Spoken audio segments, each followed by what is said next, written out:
ओम सर्वमंगल मंगले शिवे सर्वार्थ साधिके शरण्ये त्र्यंबिके गौरी नारायणी नमस्तुते। आज इतने दिनों का जो है सार, वो सार आपको मैं, और आप लोग दुर्गा सप्तशती पढ़ते भी होंगे तो सार में थोड़ा सा बताने का प्रयास करूंगा। आज मैं आपको जो दुर्गा जी के 3 चरित्र दुर्गा सप्तशती में जो बताए गए हैं, 3 चरित्रों के बारे में आपको, आप सब पढ़ते हैं लेकिन उसकी थोड़ी व्याख्या मैं कर देता हूँ ताकि आपको समराइज हो जाए पूरा जो है।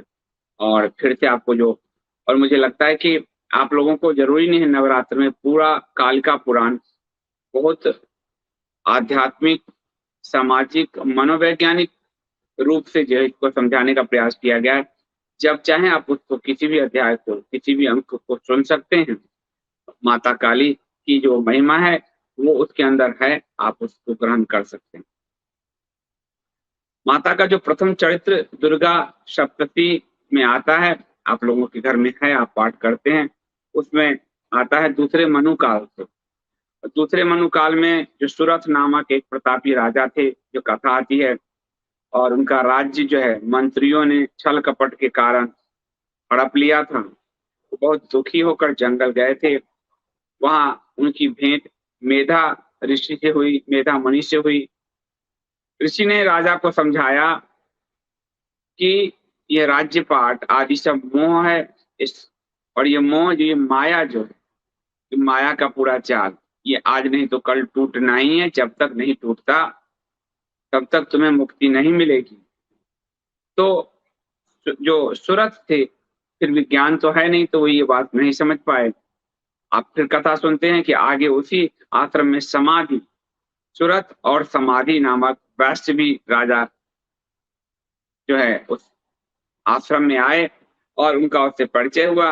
और राजाओं की भांति वैश्य भी अपने परिवार द्वारा निर्वासित था, और वो भी बहुत व्याकुल था। यानी कि एक राज्य के द्वारा और एक जो है आपको अपने परिवार के द्वारा। और अगर आप ध्यान से इसको देखिए तो नाम लिखिएगा, आपको पता चल जाएगा कि इस कथा के प्रतीकात्मक अर्थ कितने हैं। समाधि और सुरथ, यानी इनके द्वारा ही आपको माता मिलेगी, ये बात तय है। और इसीलिए उसको कथा के रूप में पेश किया गया है कि सुरथ और समाधि, और इन दोनों की कथा से ही पूरा दुर्गा सप्तशती जो है वो आगे बढ़ता है। तो इन दोनों के मोह को जो है, उनकी अज्ञानता से उपजे मोह को दूर करने के लिए ऋषि ने महामाया भगवती की जो कथा सुनाई, वही कथा आप लोग जो है दुर्गा सप्तशती में पढ़ते हैं। सूरत ने पूछा कि महर्षि वह महामाया देवी कौन है जिसकी चर्चा आप कर रहे हैं, क्योंकि ऋषि ने कहा था कि वह महामाया भगवती ही जीवों के चित्त को अपनी ओर आकृष्ट कर लेती है। वही अंत में कृपा पूर्वक भक्तों को वर देकर उनका समस्त मनोरथ पूरा करती है। यानी आपका चित्त ईश्वर जो है आकर्षित कर लेता है, अपनी तरफ खींच लेता है, और वही आपको मुक्ति देता है। तो फिर राजा पूछते हैं, सुरथ और जो है समाधि दोनों पूछते हैं। तो राजा सूरत ने जब पूछा कि उन माया का प्रभाव क्या है, तो उसी में आप देखते हैं कि कथा ऋषि सुनाते हैं कि उनकी मूर्ति नित्य स्वरूपा है। यानी उनकी जो मूर्ति है वही जगत में नित्य है, सत्य है, सनातन है। उन्हीं के द्वारा समस्त संसार व्याप्त है। और परंतु देवताओं की अभिष्ट सिद्धि के लिए उनके प्रादुर्भाव हुए, यानी मूर्त रूप में आई। देवताओं के सिद्धि के लिए का मतलब यह है कि अगर आप भी सिद्धि प्राप्त करना चाहते हैं तो आपको भी माता को मूर्त रूप में ही, क्योंकि आप ऐसे कैसे पूजेंगे, और जब तक तंत्र आदि की ज्ञात, तो आपको मूर्ति से ही आरंभ करना होगा। तो वो जो है आगे कथा सुनाते हैं मधु कैटभ कैटभ की। यहाँ आपको मैंने वो कथा हल्का बताई है कि यहाँ देखिए महामाया कैसे मोहित करती है कि जब प्रलय काल था, शेष शैया पर योग निद्रा में भगवान विष्णु को थे, तो उनके कर्ण के मैल से मधु कैटभ दो दैत्य उपस्थित हुए।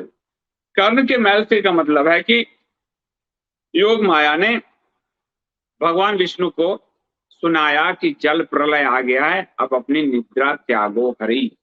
इसलिए कान कर्ण कहा गया। कर्ण का मैल का मतलब है कि कान उस योग निद्रा में यानी अंतर यात्रा में पूरी तरह से भगवान विष्णु कटे हुए थे। ब्रह्मांड की आवाज भी नहीं सुन रहे थे कि अब उनके जगने का समय आ गया। तो उसमें कथा आती है कि महामाया ने उनके कर्ण के मैल को अंदर फोड़ा, यानी उंगली करके उनको उठाया, यानी योग मुद्रा निद्रा ने उनको झकझोरा। आवाज किससे जाएगी? कर्ण से ही जाएगी ना। तो ये दिया गया प्रतीकात्मक रूप से कि भगवान विष्णु इतनी बड़ी गहरी योग निद्रा में थे कि महामाया को स्वयं उनको उपस्थित करना पड़ा। और फिर कथा आती है कि उन्होंने जो है उनके कर्ण के मैल से मधु और कैटभ यानी कि दो मैल यानी अंधकार जो है मधु कैटभ रूपी अंधकार, और कहते हैं भगवान विष्णु उनसे 5000 वर्ष लड़े। इसका तात्पर्य क्या है? तात्पर्य ये है कि भगवान विष्णु को वो पूरा जो स्थिति है जो जल प्लावन के बाद की स्थिति है उतना समय बीत चुका था, और भगवान विष्णु को उसको बनाने में, चेतना का विस्तार करने में 5000 साल लगे। यानी भगवान विष्णु को पृथ्वी जब सृष्टि प्रलय के बाद बनाने में इतना समय लगा, वो संघर्षरत रहे सृष्टि के निर्माण के लिए। और फिर आता है कि मधु कैटभ को महामाया ने फिर मोहित कर लिया, और वो जो है उसने भगवान विष्णु से ही कहा कि तुम आप मांगो, क्या मांगते हो? तो उन्होंने कहा कि तुम मेरे हाथों से मरो। तो सब तरफ जल देखकर उसने कहा कि मुझे पृथ्वी पर मारो। तो उसका शिला का उस एक शिला ब्रह्म शिला ब्रह्मा जी ने दिया जिस पर टेक लगाया गया, वो ब्रह्म शिला कामाख्या में है। तो वो पूरा कथा का है कि प्रभु भी जब योग निद्रा में हो, जैसे महादेव योग में थे, समाधि में थे, तो उनको गृहस्थ बनाने के लिए योग पूरे ब्रह्मा विष्णु को और पूरे योग माया को उनको खींच के लाना पड़ा गृहस्थ जीवन में। तो यदि प्रभु भी निवृत्ति मार्ग की ओर चले जाएं तो सृष्टि का विनाश हो जाएगा। उनको प्रवृत्ति मार्ग में लाने के लिए उनको गृहस्थ जीवन के साथ साथ उनके लिए राक्षस भी उत्पन्न करना, यानी राक्षस उनको सजग करना, यानी द्वंद्व संघर्ष हमेशा सजग, और तब जाके प्रभु सृष्टि का निर्माण कर पाएंगे। तो सबसे बड़ी बात है कि ब्रह्मा जी ने योग निद्रा से 3 वचन मांगे प्रभु के लिए कि प्रभु कैसे। तो एक भगवान हरि का जागृत होना, यानी भगवान हरि योग निद्रा में इतनी गहरे चले गए हैं कि अब सृष्टि को बचाने के लिए, मनुष्यता को बचाने के लिए, देवत्व को बचाने के लिए उनको जागृत करना होगा। तो ब्रह्मा जी ने कहा योग माया से, आज के मनुष्य को क्या करना होगा? प्रभु को जगाने के लिए आपको भी उसी तरह से रत होना पड़ेगा। प्रभु को योग निद्रा से जगाने, उनकी योग निद्रा को तोड़ने के लिए मानव मात्र, जब ब्रह्मा को ये प्रयास करना पड़ा तो आप तो क्या हैं? तो मनुष्य को भी, मनुष्य अपने जो है एक तो हरिकीर्तन, भक्ति, यानी 3 मार्ग हैं, भक्ति, उपासना और ज्ञान। इसके जरिए आपको उस हरि को जगाना होगा जो योग निद्रा के वशीभूत हैं और मलेच्छ पढ़ रहे हैं। हर कथा के बड़े प्रतीकात्मक अर्थ हैं, बहुत सार है उसके अंदर कि प्रभु भी योग निद्रा में चले जाएंगे तो सृष्टि का लय प्रलय हो जाएगा, उनको नहीं पता चलेगा जब तक कि आप उनका आह्वान नहीं करते, आप उनको जब तक कि नहीं पुकारते। कहा ही क्या है कि अपने घर में भी कोई चीज चाहिए तो कहोगे ना ये चीज मांगते हो कि ये चीज लाना है, टीवी नहीं है ये लाना है, स्वयं से भी कहते हो, घर में भी कहते हो। तो जब प्रभु को पुकारोगे नहीं, कोई चीज के लिए कहोगे नहीं, तो उनको क्या पता, वो तो पूरे सृष्टि के पालक। तो पहला कि आपको प्रयास करने होंगे देवत्व स्थापित करने के लिए। ये नहीं है कि प्रभु कर लेंगे, प्रभु को भी जागृत करना होगा, वो मनुष्य ही जागृत करेगा जैसे देवताओं ने किया। तो और मनुष्य तो आजकल बॉलीवुड की फिल्मों पे नाच रहा है। अभी एक गुजरात के डांडिया का मैंने वो देखा वीडियो, अभी कुछ समय पहले, मतलब आज ही देखा है। अब हाँ मुझे प्यार हुआ अल्लाह मियाँ पे सारा डांडिया हो रहा है। तो उस डांडिया में मलेच्छ हमारे बेटियों को भ्रष्ट नहीं करेंगे तो क्या करेंगे आप? प्रभाव क्यों नहीं देखते आप? मलेच्छ ये कर पा रहा है, उसका उसका वातावरण का निर्माण कौन करके दे रहा है? हिंदू दे रहा है। अगर वहां माता की जागृति होती, माता का जो है भजन होगा, माता के मंत्रों का जाप होगा, मलेच्छ खुद ही नहीं आएगा।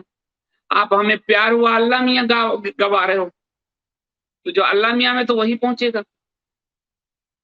तो करते दोष आप हो, और उनका उनका बहुत दोष नहीं है, वो अपने पंथ के बताए रास्ते पे चल रहे हैं कि हिंदू लड़कियों को टारगेट करना। तो जब आप ही जागृत नहीं हो तो आप अपनी हरि को भी क्यों जगाओ? खाए कमाए अघाए हिंदू को जरूरत क्या है? तो फूल ही रहा है, क्या फायदा है? तो आपको भगवान हरि को जागृत करना होगा। इस कथा का पहला सार है कि आपको भगवान हरि को जागृत करना होगा अपनी उपासना से, अपने ज्ञान से और अपनी भक्ति से। और भक्ति, ज्ञान और उपासना ये वेद के बताए मार्ग हैं, और इसी में आपका योग ध्यान भी उसी में समाहित हो जाता है, योग मार्ग भी।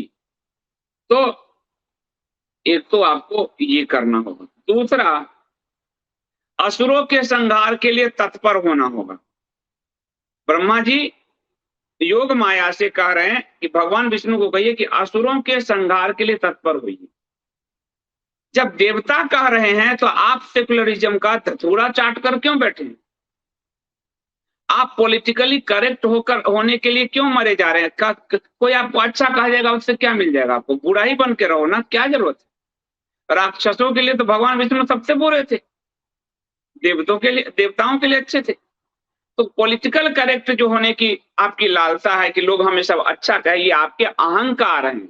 आप अच्छे हैं नहीं, आप अहंकार से अच्छे होने का ढोंग कर रहे हैं कि समाज में रहता हूं, लोग क्या कहेंगे। आप एक अहंकारिक चित्त हैं, जो आप अपनी आत्मा से कटे हुए हैं। इसलिए असुरों के संहार के लिए तत्पर होना। अब संहार आपको मैं ये नहीं कर रहा हूं कि बंदूक लेके सड़क पर उतर जाओ, नहीं।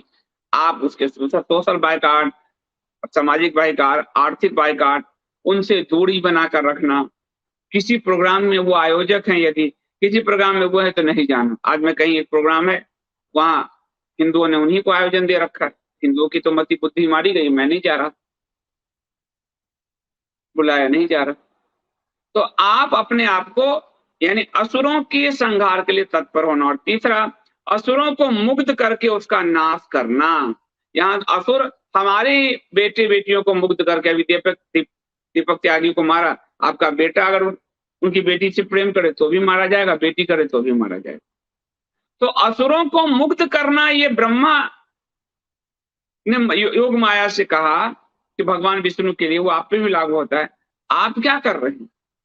आप तो सर्वस्व देने को तैयार हैं असुरों, तो कहां से होगी मुक्ति? तो भगवती ने फिर योग निद्रा से विष्णु को जगाया, यानी आपको भी झकझोर रही है भगवती, क्योंकि आपके अंदर भी वही विष्णु है, वही शिव है, वही ब्रह्मा है, वही पर ब्रह्म, कि आप भी अपनी योग निद्रा त्यागो। कान जो बंद किए हो, आंख बंद किए हो, मुंह बंद किए हो, उससे मधु कैटा बढ़ते जा रहे हैं। पूरे संसार में, समाज में मधु कैटा बढ़ते जा रहे हैं, और वो इतने ताकतवर हैं कि जब विष्णु को 5000 साल युद्ध करना पड़ा तो तुम तो मर जाओगे। तो अपने निद्रा त्यागो सनातनियों। और इस तरह से जो है भगवान विष्णु ने बाद में उनका तो कर्म आपको करने होंगे विष्णु जी को। योग माया जब मधु कैटअप लड़ तो रहे ही हैं विष्णु जी, जीत नहीं पा रहे हैं, लेकिन लड़ रहे हैं। तो फिर माया ने उनको मोहित किया, इन लोगों ने कहा मुझसे वर मांगो। तो जब आप लड़ोगे तो शक्ति आपको आपके लिए प्रबल रूप में सहाय होगी। राम के साथ भी सहाय थी, अर्जुन के साथ भी सहाय, लेकिन उन्हीं के साथ होगी जो लड़ेगा, जो समर्पण करेगा, उसके लिए नहीं।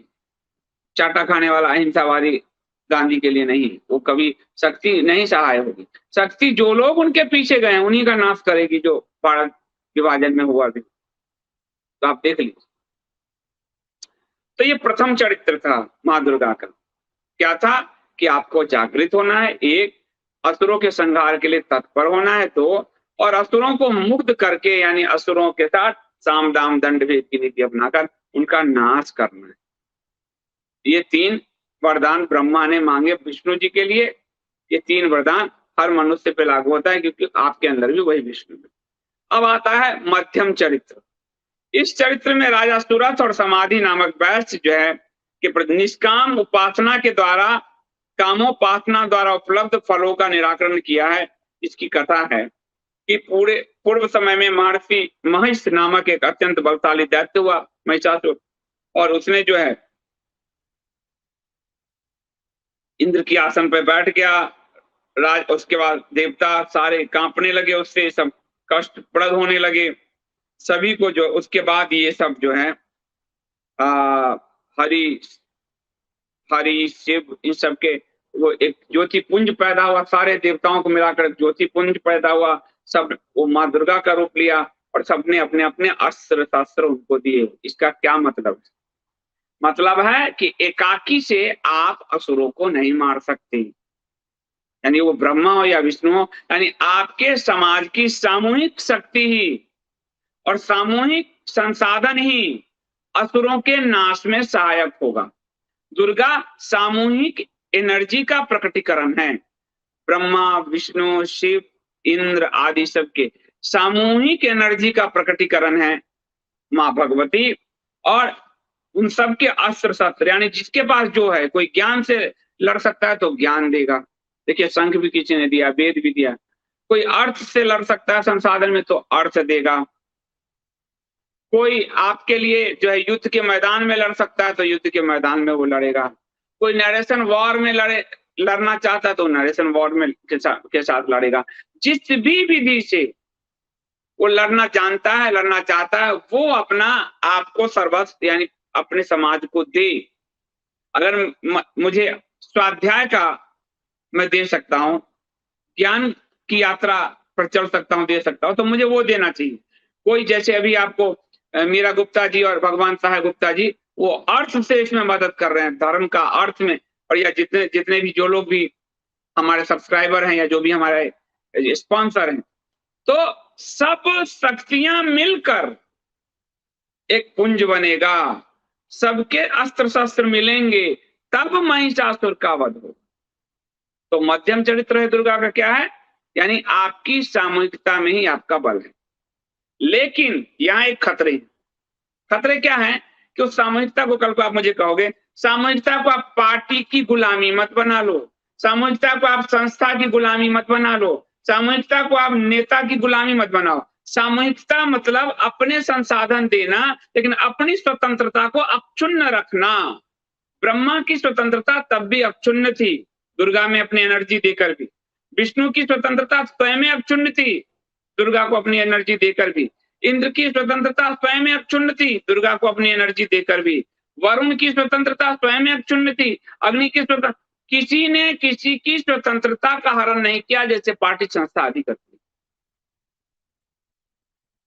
तो सामूहिक एनर्जी के प्रकटीकरण में आपको पार्टी संस्था व्यक्ति के पीछे जाओगे तो आप सनातन के विरोध में हो।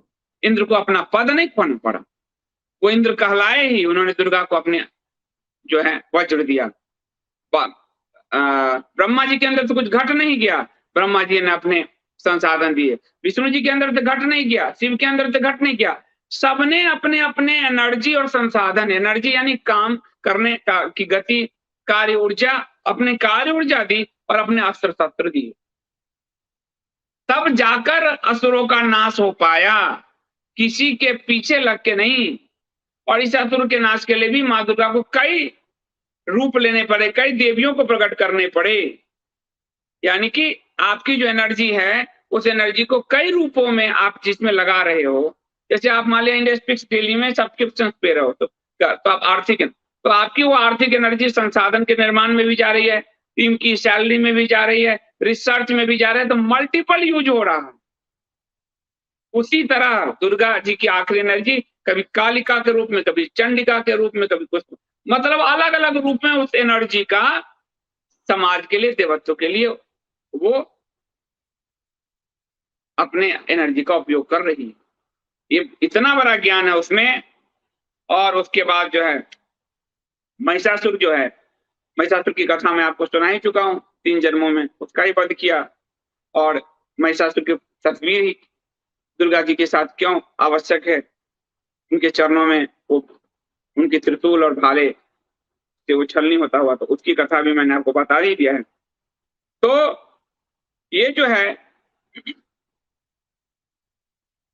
और महिषासुर के 14 सेनापतियों को देवी ने मारे, महिषासुर का वध किया और सभी ने देवी की स्तुति की। यानी जो आपके लिए लड़ रहा है, उस स्तुति का मतलब है कि आप उनको धन्यवाद तो करें। तो सभी देवताओं ने स्तुति की कि आप संकट काल में हम सभी की सहायक हों, तथा जो व्यक्ति आपके इस पुनीत आख्यान को सुने या पाठ करे, सुने या पाठ करे, जो 200-250 लोग जो सुने हैं, वो सबको परम गति मिले, सब पृथ्वी पर इहलोक पे ऐश्वर्य के स्वामी हो, परलोक में विष्णु लोक के स्वामी। अब दुर्गा जी का उत्तम चरित्र, तीसरा चरित्र, शुंभ निशुंभ राक्षस हुए महाबलशाली, और शुंभ निशुंभ जो है उसने भी इंद्र को परास्त किया, यानी देवत्व को हराया। फिर सभी देवताओं को उसने स्वर्ग से निकाल दिया, सब दुखी थे। तो हिमालय पर्वत पे सबने दुर्गा की आराधना आरंभ की। तब हिमालय पर्वत पे, गंगा पर्वत जो है किनारे, पार्वती प्रकट हुई देवी के रूप में। यानी आपको समाज में जो लोग सक्षम है उनको कहना ही पड़ेगा कि आप खड़े होइए, हम आपके साथ हैं, हम अपनी एनर्जी आपको दे रहे हैं। यानी राणा प्रताप को भामाशाह को कहना पड़ा कि आप खड़े होइए, हम अपनी संसाधन आपको दे रहे हैं। तो देवी की कथा में ये बार बार आप दोहरा तो लेते हैं, पर उसके पीछे के मनोविज्ञान को समझिए। तो उन्होंने कहा कि तुम लोग क्या चाहते हो, तो आप तुम निशुंभ की का वध करके हमारा कल्याण करे। तो शुंभ निशुंभ का उन्होंने फिर जो है भयानक, उसमें देवताओं ने अपनी सेना उतारी, उसमें जो है कार्तिकेय आदि सारे देवता उतरे जो है, और चंडमुंड नामक जो है असुर ने चंडमुंड को भेजा देवी राक्षस को पकड़ने के लिए, तो उसने भी अपनी सेना पूरी उतारी और इन्होंने भी उतारी। और उसके बाद जो है देवी ने चंडमुंड सहित उनकी रक्त सारी सेना का नाश किया, अलग अलग रूपे में नाश किया। और जब नाश किया तो असुर शक्ति से मुक्ति मिली। यानी कि देवी जो है, उत्तम चरित्र देवी का यही है कि आप सभी लोग प्रार्थना करें, समाज में जो लोग लड़ाई लड़ सकते हैं उनका साथ दें, प्रार्थना करें और उनका सर्वनाश करने में जो लोग भी आगे हैं उनके साथ खड़े रहें। तो इसीलिए देवी का जो ये उत्तम शरीर है, उत्तम रूप है, जिसमें उनके जो चामुंडा जो है, चामुंडा रक्त भी गिर रहा है, कालिका के रूप में भी है, अलग अलग रूपों में। यानी जिसका अगर जैसे रक्त बीज का रक्त गिर रहा है तो रक्तपान अगर नहीं करेंगी तो उसको बढ़ता ही जाएगा। तो जिस भी रूप में आपको असुरों का नाश करना हो वो करिए, चाहे चामुंडा बनना हो, चाहे कालिका बनना हो। आपको ये नहीं कहा गया नीतिगत लड़ाई लड़ें। नीतिगत लड़ाई के चक्कर में हमारे कितने लोगों का पूरे राज्य व्यवस्था का सर्वनाश हुआ। जो मुगल आदि थे वो आगे गाय कर देते थे।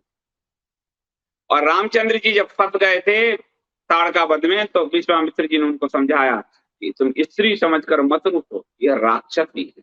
हमारे यहाँ क्या कहते हैं, अगर आप थोड़ा सा भी अटैक हो गए, यही सिखाया तो यही किया, वही किया। तो जिस भी रूप में रक्त बीज के लिए अगर माँ को अपने जीभ फैलाने पड़े तो माँ फैलाएगी, क्योंकि माँ इस सृष्टि का कल्याण चाहती। तो इसलिए उस घमासान युद्ध में जो है सबका अलग अलग रूपे में माँ ने जो वध किया, वही सनातनियों को अपनाना पड़ेगा। ये अलग बात है कि अभी कानून की राज है, तो आप अब लड़ाई लड़ने तो नहीं जाओगे मैदान में उनके आमने सामने, लेकिन अगर इस चरित्र को समझे रहोगे तो आपके अंदर अपराध बोध कभी नहीं आएगा, आपके अंदर मूर्छा नहीं कभी छाए रहेगी, आप बेहोशी में नहीं कभी जियोगे और आप अपनी लड़ाई लड़ने में सक्षम हो जाओगे। ये माता का उत्तम चरित्र है। तो राजा सूरत और समाधि को, राजा सूरत और समाधि वैश्य को जो है ऋषि ने पूरी कथा सुनाई और बताया कि देवी की सहायता से ही, देवी की कृपा से ही तुम्हें राज्य मिलेगा और तुम्हें अपना जो है, और बाद में सुरथ राजा ने देवी की सहायता से यानी उनकी कृपा से ही जो है उसको राज्य मिला। कृपा यानी ईश्वरीय कृपा जब तक नहीं होगा आप नहीं कर पाओगे। और ईश्वरीय कृपा कैसे होगा? जब आप सनातन के राह पर चलोगे। और जब आप सनातन के राह पर चलोगे तो आपको हर तरह से माता आपका कल्याण ही करेगी। ये ही माता के 3 चरित्रों का सार्थ। और अब हम आज नवमी में प्रवेश कर चुके हैं, नवमी अब समाप्त हो जाएगी आज। तो आपको जो है, आपको आज की जो देवी और सिद्धिदात्री है, तो जो 9 दुर्गा है उनका नाम मैं ले लेता हूँ। पहली जो है शैलपुत्री हैं, और शैलपुत्री के रूप में इसलिए प्रसिद्ध हैं क्योंकि पर्वतों के राजा हिमालय के यहाँ पुत्री के रूप में उन्होंने जन्म लिया था, तो वो शैलपुत्री हैं। दूसरी वो ब्रह्मचारिणी हैं, तो वो जो है पर्वत हिमालय के राज के पुत्री के रूप में उन्होंने जन्म लिया था। और नारद के उपदेश से कठोर शिव को पाने के लिए साधना की थी, तपस्या की थी, पत्तों को खाकर रही थी माता। आपको ध्यान है, मैंने वो कथा सुनाई है। तो ये जो कठोर व्रत का पालन किया अपने शिव को पाने के लिए, इसलिए वो ब्रह्मचारिणी कहलाई माता जो है। उसके बाद चंद्रघंटा आती है माता, और ये चंद्रघंटा जो है यानी इनके मस्तक में घंटे के आकार का चंद्र है, और इसलिए वो चंद्रघंटा कही जाती है। और उनकी 10 भुजाएं हैं, खड़ग अस्त्र बाण आदि सब उनमें है। तो चंद्रघंटा की कृपा से सारी बाधाएं दूर होती है। उसके बाद कुष्मांडा कही जाती है चतुर्थ रूप, और कुष्मांडा यानी उनके चेहरे पे मुस्कुराहट है, यानी माता से डरने की आवश्यकता नहीं है। और ब्रह्मांड को उत्पन्न करने के कारण उनको कुष्मांडा कहा गया। ये पूरा ब्रह्मांड जो पर ब्रह्म ने एक इच्छा की सृष्टि का निर्माण हो, और माया ने यानी काली ने यानी लक्ष्मी ने यानी सरस्वती ने जो निर्माण का रूप दे दिया, पूरे ब्रह्मांड का उत्पन्न किया, इसीलिए माता कुष्मांडा कहलाई। स्कंद माता यानी स्कंद यानी कार्तिकेय की माता पार्वती, इसलिए कार्तिकेय की माता है, इसलिए वो स्कंद माता कहलाई। कात्यायनी यानी कात्यायनी ऋषि के आश्रम में, आपको हिमालय में कथा बताई थी, उसी आश्रम में सारे लोगों ने अपने सारे औरा यानी आभा मंडल अस्त्र शस्त्र मां को सौंपे थे कात्यायनी जो है कात्यायनी ऋषि के आश्रम में, तो इसलिए माता कात्यायनी कहलाई। उसके बाद माता कालरात्रि कहलाई सप्तम रूप में, यानी उनका जो शरीर जो है वर्ण घने अंधकार के समान काला था, नील वर्णी काली, सिर बिखरा हुआ, जो है आपको 3 नेत्र, तो उनका जो है ऐसा रूप जिससे लोग डर जाएं, इस तरह का रूप कालरात्रि का रूप। और उनके जो है सांस, जो नासिका का जो श्वास का प्रवाह है वो बहुत तेज है। तो क्रुद्ध माता का जो रूप है, क्रोध में आपकी नासिका क्रोध का प्रवाह आप देखते हो कि आपको नासिका से सांस कितनी तीव्र गति से आती जाती है। तो ये जो कालरात्रि का रूप है वो दानव दैत्य राक्षस असुर भूत प्रेत ये सब जो होता है, इन सब के विनाश के लिए कालरात्रि का जाप करना चाहिए। ये जो सूक्ष्म शरीर होती है भूत प्रेत बाधा की, उसकी भी इंद्रजाल माया की, उसका भी सोर्स हमें ऋग्वेद में मिलता है। तो मैंने कहा कि अगली बार मैं आपको पूरा कि तंत्र और इंद्रजाल माया जाल जो बनाया हुआ है, तंत्र को जो आजकल जिसके कारण बदनाम किया हुआ है, उसके बीच का डिफ्रेंसिएशन समझाते हुए आगे मैं ले चलूंगा किसी में। उसके बाद महागौरी कहलाई, यानी जब उन्होंने अपने श्यामल और नील वर्ण पर शिव ने थोड़ा परिहास कर दिया था, तो फिर उन्होंने ये तपस्या करके गौर वर्ण प्राप्त किया, इसलिए महागौरी विद्युत के समान वो चमकती है माता। तो अष्टमी जो है वो महागौरी रूप है, और सिद्धिदाती नवम रूप जो है वो सिद्धिदाती का रूप है। यानी अगर 8 दिन आपने अच्छे से आराधना की है, 9वें दिन आपके जो आप यज्ञ करते हुए स्वाहा करते हो और आपने बहुत, तो माता आपको सारी सिद्धियां प्राप्त करती है। और अणिमा, महिमा, गरिमा, लघिमा, प्रकाश, प्रकाम्प शिवम, ये जितनी भी यौगिक शक्तियां हैं वो भी माता सिद्धिदात्री आप पर सिद्ध करती हैं। तो फिर कोई कमी नहीं रह जाती। तो ये नव दुर्गा का रूप है। और उसके बाद दशमी आती है। दशमी में नवरात्रि में हम रामायण देखते हैं, रामलीला का मंचन देखते हैं। तो राम रावण जो 7 दिन युद्ध चला, माता अदृश्य रहकर योग माया राक्षसों का भक्षण करती रही माता। और उसके बाद जो आपको कथा मैंने काली पुराण में सुनाई है, और 10वें दिन जो है इंद्र जो है माता का विसर्जन करते हैं। तो वो दशमी और जो भगवान श्री राम का और रावण का जो युद्ध का में रावण की पराजय हुई, वो दोनों एक साथ जुड़ जाता है नवरात्रि में। और ये जो दशमी है वो मतलब पौराणिक काल में, यहाँ से ये बरसाती का समय बीत चुका है। अब यहाँ से युद्ध का आरोहण होता था, यानी कोई राज्य जीतना है राजा को सनातन काल में, किसी पे अटैक करना है, तो ये काल तो यहाँ से विजयदशमी, यहाँ से विजय की यात्रा शुरू होती थी पूर्व काल में। तो इसलिए जो माता है और राम है वो दोनों कहाँ मिल जाते हैं, क्योंकि माता की कृपा से मनुष्य के रूप में जो भगवान विष्णु थे राम, जो उन्होंने रावण को हराया, देवता माता की आराधना करते रहे, क्योंकि देवता कि मानव रूप में कैसे रावण को हरा पाए। तो इसलिए दोनों ज्वाइंट हो गया एक साथ, और वो एक दशमी विजयदशमी के रूप में निकला। जितने हमारे प्राचीन साम्राज्य थे वो यहाँ से युद्ध आरंभ करते थे अपने प्रतिद्वंदी राजाओं के विरुद्ध, अपने आसपास के राजाओं के विरुद्ध। तो इसको विजयदशमी के रूप में मनाया जाता है। तो ये पूरा आपको मैंने समराइज करके पूरा प्रयास किया कि जो 15-16 एपिसोड हुए उसको एक समराइज करके आपके समक्ष रखूं। और ये इस तरह से आज हमारा जो कालका पुराण और ये माता का पुराण, ये माता की कृपा से जो है कालका पुराण समाप्त हुई आज। और आप सब नवमी को अच्छे से मनाइए।